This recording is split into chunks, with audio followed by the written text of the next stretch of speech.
রহমানির রহিম। আসসালামু আলাইকুম। আজকে আমি আপনাদেরকে তৈরি করে দেখাবো চিকেন ফাজিতা।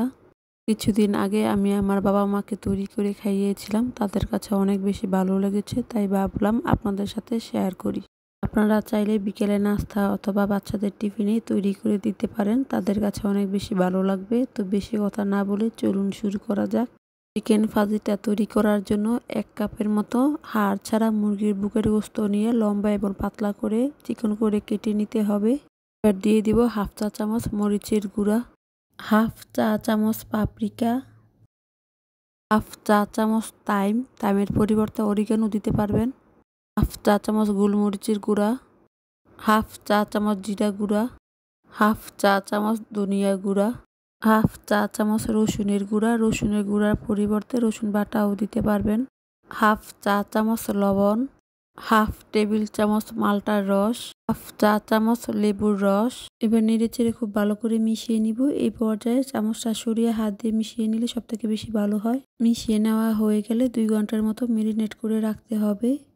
এবার শর্মা রুটি তৈরি করে নিব। এর জন্য একটা বাটির মধ্যে দিয়ে দিব 2 কাপের মতো ময়দা, দিয়ে দিব 1 টেবিল চামচের মতো চিনি, 1 চা চামচ লবণ, হাফ টেবিল চামচ বেকিং পাউডার, 2 টেবিল চামচ গুঁড়া দুধ।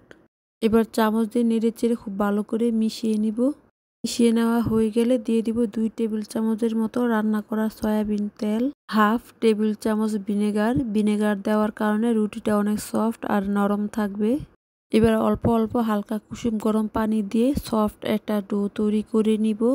সাধারণত আমরা বাসায় যেভাবে আটার রুটি তৈরি করে থাকি, খুব বেশি শক্তও না আবার খুব বেশি নরমও না, এইরকম করে একটা সফট ডো তৈরি করে নিতে হবে।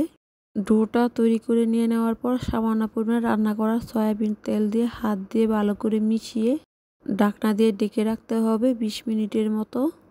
20 মিনিট পর ঢাকনা খুলে সেখান থেকে সমান 7টা ভাগে ভাগ করে সেখান থেকে একটা ভাগ নিয়ে রুটি বেলার সুবিধার্থে সামান্য পরিমাণের ময়দা দিয়ে বেলুন দিয়ে বেলে বড় একটা রুটি তৈরি করে নিতে হবে।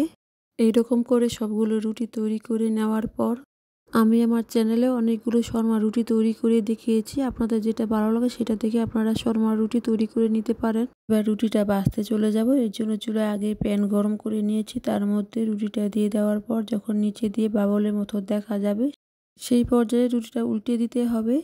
উল্টে পাল্টে রুটিটা যখন 2 দিক দিয়ে ভাজা হয়ে যাবে সেই পর্যায়ে চুলা থেকে নামিয়ে নিতে হবে। রুটিটা নামিয়ে নেওয়ার পর সেই একই প্যানে দিয়ে দিব 1.5 টেবিল চামচের মতো রান্না করা সয়াবিন তেল।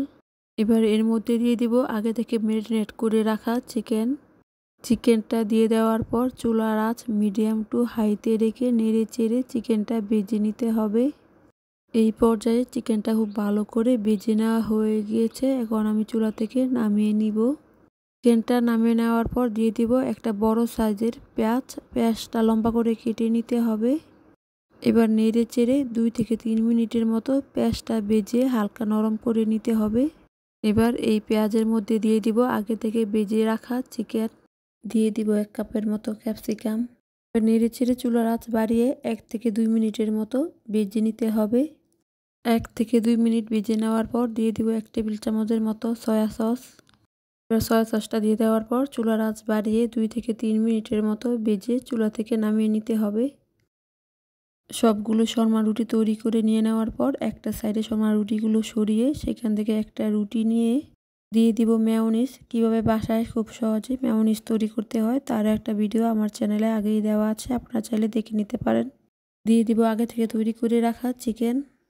এবার এর মধ্যে দিয়ে দিব সামান্য পরিমাণের চিলি সসটা দিয়ে দেওয়ার পর শর্মা রুটিটা 2 সাইডে ধরে রোলের মতো পেঁচিয়ে নিতে হবে। এরকম করে সবগুলো তৈরি করে নিব। খুব সহজেই তৈরি হয়ে গিয়েছে চিকেন ফাজিতা। যারা এখনও আমার চ্যানেলটি সাবস্ক্রাইব করেনি, লাইক দিয়ে চ্যানেলটি সাবস্ক্রাইব করে পাশে থাকা বেল বাটনে অল দিয়ে দিবেন। এতে করে আমি কোনো রেসিপি পাঠালে সবার আগে আপনারা দেখতে পারবেন। যারা আমার চ্যানেলটি সাবস্ক্রাইব করেছেন তাদেরকে অসংখ্য ধন্যবাদ। আমার রেসিপিগুলো আপনাদের কাছে ভালো লেগে থাকলে আপনাদের ফ্রেন্ডস এবং ফ্যামিলির সাথে শেয়ার করে দিবেন। আজকের মতো এতটুকুই। সবাই ভালো থাকবেন। আল্লাহ হাফিজ।